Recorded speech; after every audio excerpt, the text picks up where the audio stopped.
تو پہلا پروگرام بڑا دلچسپ تھا، اس کا نام تھا کون ہوگا نوجوانوں کا وزیر اعظم، جو چنا جائے گا 350 نوجوانوں پہ مشتمل ایک ایسے ادارے میں سے جو کہلائے گی یوتھ پارلیمنٹ آف پاکستان.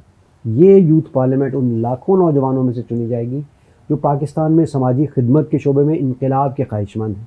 آپ کسی مزدور کی اولاد ہیں یا وزیر کی، آپ بھی بن سکتے ہیں اس اسمبلی کے ممبر اگر ہے جذبہ تعمیر زندہ. اس کے اوپر لاکھوں بچوں نے ہمیں رابطہ کیا.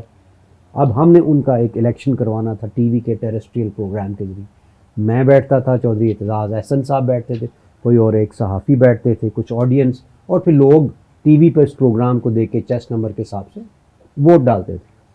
آپ حیران ہوں گے کہ وہ جو ہمارے بڑے فیمس جو موٹیویشنل اسپیکر ہیں، کیا نام ہے ان کا نوجوان سے، Qasim Shah, he is also from youth parliament. ان کو بھی ہم نے اسیس کیا ہوا.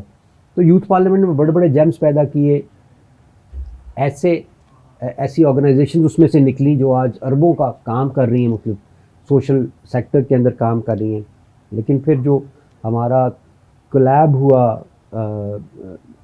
کشمیر کے بچوں کے ساتھ، یہ آلریڈی بڑا کام کر چکے تھے، تو ہم ایک انٹرنیشنل لیول پر بھی چلے گئے. جیسے یو این کا ابھی ایک جو پروگرام ان کا چل رہا تھا، اس کے ساتھ ان کا سائڈ لائن سیشن کے اندر جانا یہ بہت بڑی بات ہے.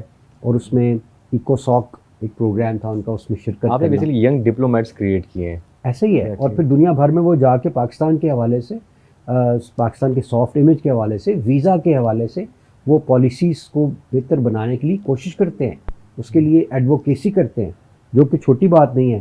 آپ کامن ویلتھ میں چلے جائیں، وہاں پہ ان کی نمائندگی ہے.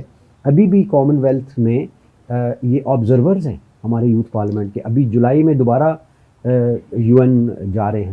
تو بے شمار ایکٹیویٹیز ہے جو ہوتی رہتی